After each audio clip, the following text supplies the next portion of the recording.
आखिरी घूंट। एक छोटी बच्ची आयशा इफ्तार की मेज पर बैठी थी, हाथ में पानी का गिलास थमे अजान का इंतजार कर रही थी। आयशा की माँ, बेटा तुम 2 गिलास पानी क्यों पकड़े बैठी हो?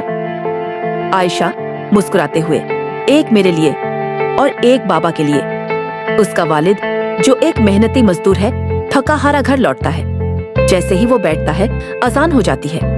आयशा जल्दी से गिलास इसके हाथ में दे देती है।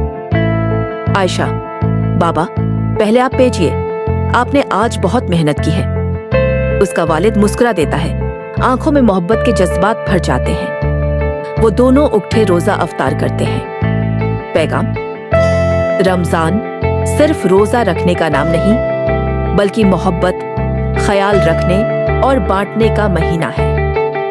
रमजान मुबारक।